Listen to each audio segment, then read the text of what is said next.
오늘 주시는 하나님의 말씀은 신약성경 빌립보서 3장 말씀입니다. 빌립보서 3장 321쪽에 있습니다. 신약성경 321쪽. 빌립보서 3장 12절로 21절 말씀까지 한 절씩 교독하시겠습니다. 제가 먼저 12절 말씀을 읽겠습니다.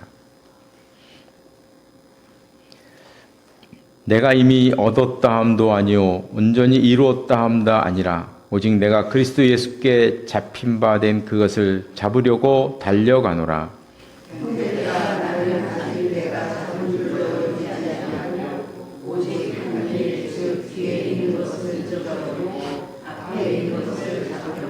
푯대를 향하여 그리스도 예수 안에서 하나님이 위에서 부르신 부름의 상을 위하여 달려가노라.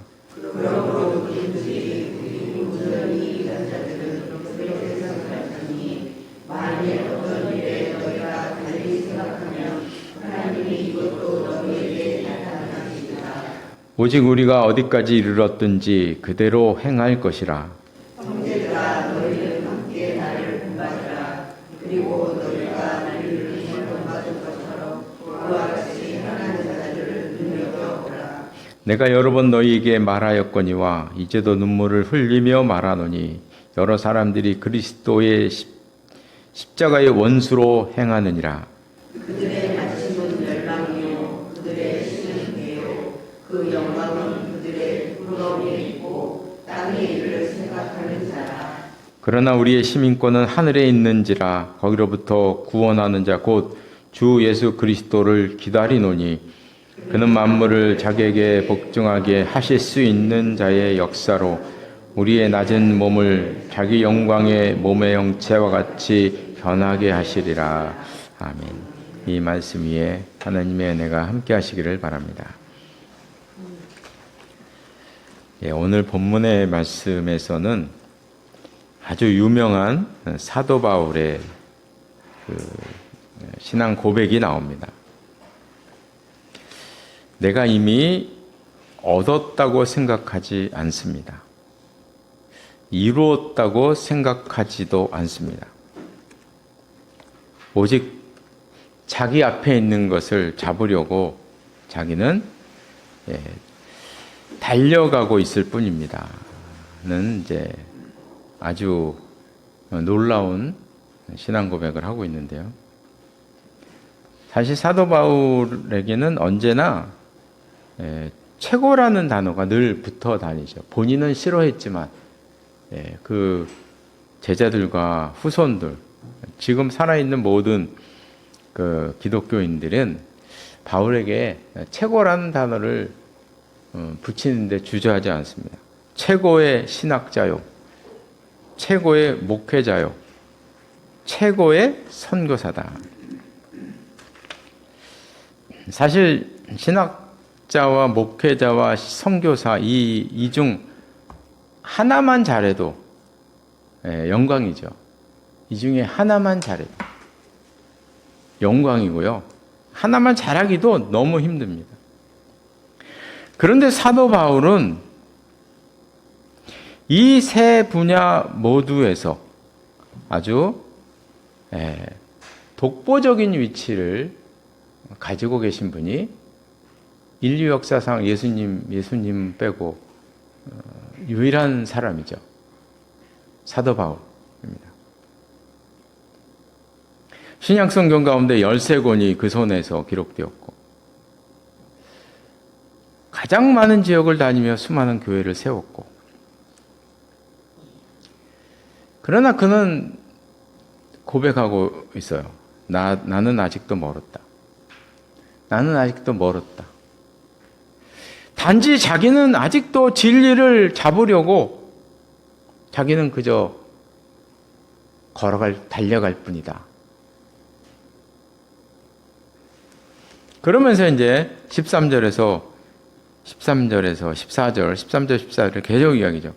나는 아직 잡은 줄로 여기지 않는다. 앞에 있는 푯대를 향해서 전진할 뿐이다. 그래서 13절, 14절 이 말씀은 이제 바울이 이제 운동 경기를 비유로 해서 자기의 그 신앙 고백을 설명하고 있는 것입니다. 선수가 골인 지점을 향해서 달려가는 것처럼 자기도 표대를 향해서 달려가고 있다. 요즘 이제 장애인 올림픽을 하고 있는데요. 그 장애인 올림픽에 아주 걸출한 그 슈퍼스타가 탄생을 했죠. 김윤지라고. 김윤지? 맞나요? 윤지라고. 예. 뭐 금메달 2개와 은메달 3개.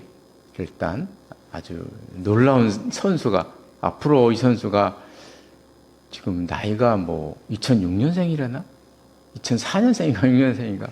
우리 막내하고 나이가 비슷하더라고요. 그래서 야, 이 선수가 앞으로 도대체 얼마나 많은 메달을 따올 것인가에 대해서 막 기대가 막 생기는, 예, 엄청난 슈퍼스타가 탄생을 했어요. 탄생했는데 제가 이제 그 선수가 1위로 골이라는 지점을 봤어요. 예, 마지막 경기에서 계속 봤는데 2위 선수가 지금까지 그 슈퍼스타였어요. 그 지금까지 뭐 메달을 20개 이상 땄대요. 그 선수였어요. 정말 유명한 선수인데 그 선수를 2위로 제끼고 이제 1등으로 들어오는데, 시간상으로 들어오는데 무려 1분 정도가 차이 났어요. 1분 50 몇 초가 차이. 뭐 그냥 엄청난 차이인 거죠. 거의 2등하고 50 몇 초 차이 나, 제 기억으로 지금. 예, 엄청난 차이. 보니까 별로 힘들이지도 않고 우리 그 선수는 그냥 여유롭게 막 들어오는 것 같아요. 룰룰랄라 하면서 들어오는 것 같아요. 자기도 이제 기록을 알고 있으니까 얼마나 기뻤겠어요. 막 그렇게 들어오는데. 근데 그 한순간을 위해서 그동안 얼마나 노력했을까요? 김연아 선수는 점프만 뭐 10,000번 이상을 했다잖아요. 10,000번 이상을 했다는 건지 10,000번 이상을 실패했다는 건지 하여간 그래요. 그 얼마나 힘들었을까요, 그죠? 넘어지느라고 엉덩이가 남아나지 않았을 것 같아요. 10,000번 이상의 점프. 사도 바울은 그런 운동선수를 생각하면서 이야기하는 것입니다. 나도 지금 그렇게 달려간다는 거죠. 나도 그럼 달려가고 있다. 근데 오늘 본문에 보면 운동선수가 잘 달리려면 한 가지 명심해야 될 게 있어요. 그게 이제 13절 말씀에 나옵니다. 뒤에 있는 것은 잊어버리고 앞에 있는 것을 향하여 달려가라. 거죠. 선수가 뒤를, 글쎄요, 달리기 하는 선수가 뒤를 쳐다보면서 달리면 그 달리기가 되겠습니까? 그죠? 뒤는 안 쳐다봐야 되는 거죠. 그냥 앞을 보면서 나가야 되는데, 여기서 사도 바울이 말하는 뒤의 것이라는 게 무엇인가? 우리가 크게 한 2가지로 요약할 수 있는데, 첫 번째는 지난주에 봤던 내용이에요.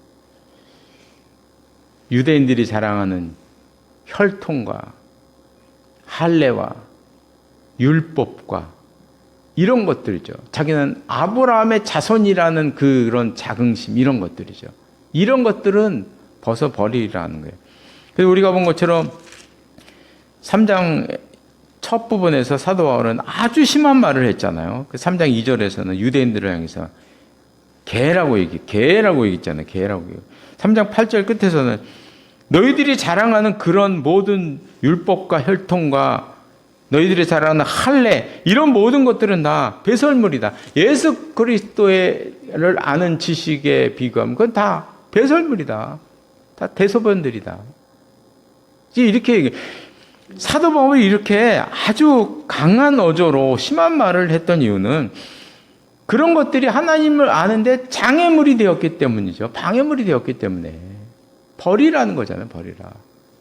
또 여기서 뒤에 것을 말할 때 크게 봐서는 이제 첫 번째 떠오르는 게 그것들이. 그거 버려라. 사정없이 버려라. 또 하나는 바울의 고백 속에서 우리가 찾아볼 수 있습니다. 13절 중간에 보니까 오직 한 일, 했던 일. 그리고 12절이면 내가 이미 얻었다함도 아니요 온전히 이루었다함도 아니라 지금까지 얻었던 것, 지금까지 이루었던 것, 이런 거죠. 사도 바울이 지금까지 얻었고 이루었던 것들은 빌립보서 쓸 때까지만 해도 사실 엄청난 것들이죠. 흉내낼 수 없는 그런 것들을 지금까지 바울은 해왔거든요. 많은 사람들이 인정하고 있는 그런 것들을 다 해왔거든요. 했던 일이 있거든요. 눈에 보이는 업적들이 있거든요. 그런 모든 업적들을 자기는 뒤의 것이라고 이렇게 표현하거든요. 뒤의 것이다. 한마디로 말하면 과거의 영광, 자기가 이루는 과거의 영광을 뒤의 것이다 이렇게 말씀합니다. 저도 지금까지 사역하면서 제 자신도 그런 걸 많이 느꼈고 바울과 같은 경험도 많이 느끼는데요. 많은 성도님들이 과거의 영적 경험에 너무 의존하더라. 저도 그런 오류를 범했고 이게 사람들이 보통 빠지기 쉬운 것들이거든요. 과거의 것에 의존하는 거. 과거의 영광에 의존하는 거. 과거에 기도응답을 받은 이야기, 과거에 엄청난 봉사를 했던 이야기, 많은 경험을 했던 이야기. 이런 것들이 단지 교훈으로 끝나면 좋은데, 근데 그렇게까지 그것으로 끝나지 않더라는 거죠. 항상 문제는 이런 과거의 경력이 우리들의 발목을 잡고 있더라는 것이에요. 그래서 우리가 앞으로 나가지 못하게 하더라. 그러니까 사도 바울이 그걸 뒤의 것이라고 사도 바울도 이런 걸 얼마나 많이 겪었겠어요. 얼마나 많은 사람들을 보면서 그걸 느꼈겠어요. 본인도 그렇게 체험했을 것이고. 그러니까 그 모든 것들을 다 뒤의 것이라는 말로 이야기하는 거예요. 열왕기하 5장에 보면 나아만 장군 이야기가 나옵니다. 나아만은 이스라엘 북쪽에 있는 아람이라는 나라의 대장군이었습니다. 근데 문둥병에 걸렸어요. 근데 어느 날 이스라엘에는 엘리사라는 아주 위대한 선지자가 있다는 소문을 들었어요. 그래서 많은 예물을 가지고 엘리사를 만나러 이스라엘 땅으로 오게 되었어요. 이스라엘 왕에게도 허락받고 이제 오게 된 거죠. 그러니까 아람이라는 나라의 제 서열 2위가 오는 거예요. 이쯤 되면 엘리사 선지자는 버선발로 뛰어나가 맞이해야 되는 거 아니겠어요? 그죠? 네. 근데 얼굴도 안 보여줍니다. 얼굴도 안 보여주고 요단강에 그 종을 시켜서 요단강에 가서 7번 몸을 담그십시오. 그래요. 처음에는 그냥 화가 나서 막 돌아가려다가 이제 나아만은 순종을 해서 요단강에서 7번 이제 목욕을 했는데요. 자기가 타고 있는 말에서 내려와서 장군의 옷을 벗고 몸에 들어갔는데 한 번도 아니고 7번이나 들어갔다 나오는 것입니다. 그러니까 이제 몸이 깨끗해졌다는 내용입니다. 저는 그 사건을 보면서 이제 여러 가지 생각을 많이 하는데, 우리들에게도 말이 있고 장군의 옷이 있습니다. 그게 우리의 과거의 경력이잖아요. 그죠? 과거의 경험, 업적, 과거의 영광이라는 거죠. 하나님 앞에서는 그 나아만 장군에게서 우리가 얻을 수 있는 교훈은 하나님 앞에서는 내 과거의 영광을 벗어 던지지 않으면 은혜 받기가 어렵다. 너무나 분명한 메시지를 우리에게 던져주고 있거든요. 제가 예전에 어느 교회에서 새벽기도 시간에 나만 얘기가 나왔어요. 물론 이제 새벽기도 이렇게 순서대로 쭉 가잖아요. 근데 제 본문에 나만 열왕기하 5장이 나온 거예요. 나만 얘기예요. 그래서 이제 타고 있는 말에서 내려오고 입고 있는 과거라는 옷을 벗어야 우리는 하나님 앞에서 은혜를 받습니다 했어요. 그랬더니 끝나고 어느 분이 제가 새벽기도 때 자기 들으라고 자기를 쳤다는 거예요. 자기를 쳤대. 그래서 그냥 교회를 떠납니다. 막 소리가 들려왔어요. 그래서 전 그분이 누군지 몰라가지고 그분이 누군가 봤더니 이제 교회 등록한 지 6개월이 안 된 세신자였어요. 그래서 그 구역장님을 통해서 알아보니까 서울의 모 대형 교회의 구역장을 하셨던 분이었던 거예요. 저는 그분을 모르죠. 그죠? 제게는 그분은 세신자일 뿐이에요. 등록한 지 6개월이 안 됐으니까 세신자일 뿐인 거예요. 그날 본문도 제가 정한 게 아니에요. 그냥 이렇게 순서대로. 전날에는 11개 사장을 한 거예요. 다른 목사님이. 그날은 5장이 돼서 제가 그냥 한 거예요. 한 거일 뿐인 거예요. 예. 하여간 뭐 자기 들으라고 일부러 그런 말을 했다는 거예요. 결국에 나가시더라고요. 그래서 저는 그분을 보면서 이제 정말 크게 생각했어요. 야, 과거라는 옷을 벗지 않으면 저분은 어느 교회 가도 힘들겠다. 글쎄요. 기억이 안 나요. 어느 교회인지. 근데 이거 대형 교회였어요. 그 교회 구역장이었던 게 그게 그렇게 큰 건가? 저 아무리 생각해도 그게 이렇게 큰 건가? 그게 뭐 이렇게 막 자부심이 느껴질 정도로 막 그렇게 그런 건가? 예. 그거 벗지 못하면 어느 교회 가서 그거 하겠어요? 그렇잖아요. 다시 그 교회 가는 수밖에 없는 거예요. 예, 바울은 우리에게 말씀하시죠. 앞으로 나가기 위해서는 과거의 영광을 버려라. 과거의 영광을 벗어버려라. 제가 예전에 거인들의 발자국이라는 책을 읽어봤어요. 저희 집에 지금 거인들의 발자국 이만한 책이에요. 이렇게 큰데 꽂혀 있거든요. 리더십에 관한 책이었는데 그 책을 보니까 지도자를 죽이는 킬러가 있대요. 이거는 우리 모두에게 다 해당되는 거예요. 우리를 죽이는 킬러가 있대. 킬러가 뭐냐? 전통이다. 전통이라는 시스템이 사람의 비전을 제한하고 생각을 제한하더라. 이런 현상은 이제 기업을 보면 너무 쉽게 안다는 거예요. 어느 기업을 망하게 하거나 발전시키지 못하게 하는 가장 큰 이유가 뭐냐면 과거에 히트쳤던 상품이라는 거예요. 과거에 히트를 쳤던 그 상품에 안주하다 보면 그 상품 때문에 과거에는 번성했지만 그러나 미래에는 그 상품 때문에 발목이 잡힌다는 거죠.